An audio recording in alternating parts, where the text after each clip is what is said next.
Hi friends, నేను Sushma from Serena health line channel. కీళ్ళవాతం వచ్చిన వారు ఎటువంటి ఆహారం తీసుకోవాలి, కొన్ని టిప్స్ ఫాలో అవడం ద్వారా వారి యొక్క నొప్పిని తగ్గించవచ్చు అనేది ఈరోజు వీడియోలో నేను మీతో షేర్ చేసుకుంటాను ఫ్రెండ్స్.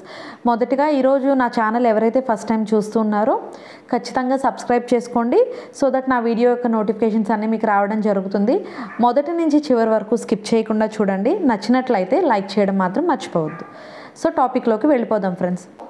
ఈ కీళ్ళవాతం అనేది ఒక ఆటో ఇమ్యూన్ డిజార్డర్.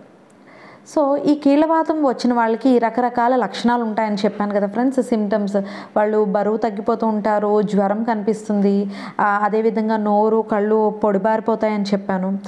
దాంతోపాటు రక్తహీనత ఉంటుంది, కీళ్ళ దగ్గర, మోకాళ్ళ దగ్గర, చేతుల దగ్గర ఎక్కడైతే జాయింట్స్ ఉన్నాయో విపరీతమైన వాపు అనేది కనిపిస్తూ ఉంటుందని చెప్పాను కదా ఫ్రెండ్స్.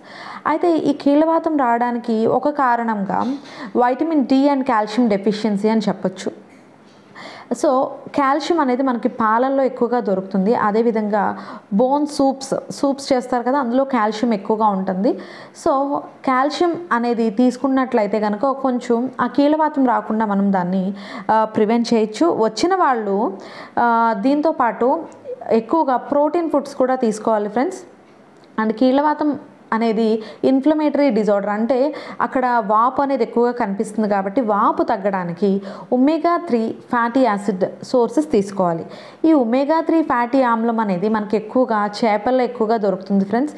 అదేవిధంగా ఆలివ్ ఆయిల్లో ఉంటుంది, ఫ్లాక్స్ సీడ్స్లో ఉంటుంది, తర్వాత బాదం పప్పులో ఎక్కువగా ఈ ఒమేగా-3 ఫ్యాటీ యాసిడ్స్ అనేవి లభ్యమవుతాయి ఫ్రెండ్స్.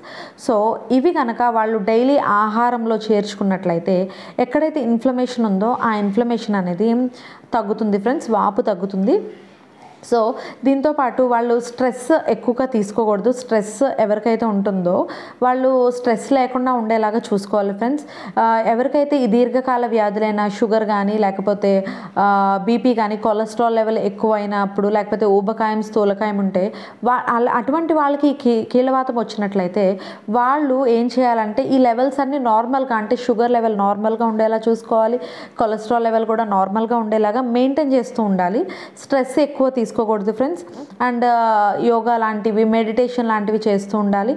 అదేవిధంగా డాక్టర్ ఇచ్చిన మందులు ఖచ్చితంగా వాడుతూ ప్రాపర్ డైట్ వాళ్ళు తీసుకున్నట్లయితే, అంటే వాళ్ళ డైట్లో కాల్షియం, అదేవిధంగా ఒమేగా-3 ఫ్యాటీ యాసిడ్ సప్లిమెంట్స్ ఉండేలాగా చూసుకోవాలి.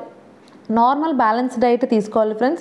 అలా అని వాళ్ళ డైట్లో ఎక్కువగా షుగర్స్ కానీ, ఫ్రైడ్ ఫుడ్స్ కానీ, ఎక్కువ ఆయిల్ వేసినవి అలాంటివి అవాయిడ్ చేయండి. ఒకవేళ ఆయిల్ సన్ఫ్లవర్ కానీ, గ్రౌండ్నట్ అట్లా వాడుతున్నట్లయితే రీప్లేస్ ఆ ప్లేస్లో ఆలివ్ ఆయిల్తో మీరు కుక్ చేయడం స్టార్ట్ చేయండి. ఎందుకంటే ఆలివ్ ఆయిల్ తీసుకోవడం వల్ల దానికి అందులో ఉన్న ఒమేగా ఫ్యాటీ యాసిడ్స్ సోర్సెస్ వల్ల ఇన్ఫ్లమేషన్ అనేది తగ్గడం జరుగుతుంది.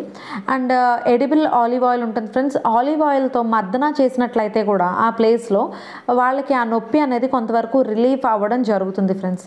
హోప్ ఈ వీడియో ద్వారా మీరు మంచి ఇన్ఫర్మేషన్ గ్యాదర్ చేసుకున్నారని అనుకుంటున్నాను ఫ్రెండ్స్. సో నేను చెప్పిన డైట్ ఫాలో అవుతూ ప్రాపర్ మెడికేషన్ తీసుకుంటూ, అదేవిధంగా స్ట్రెస్ లేకుండా యోగా కానీ, మెడిటేషన్ కానీ చేస్తూ ఉన్నట్లయితే కనుక ఈ ఆర్థరైటిస్ అనేది పెయిన్ నుంచి వాళ్ళు రిలీవ్ అవ్వచ్చు అని చెప్తున్నాను ఫ్రెండ్స్.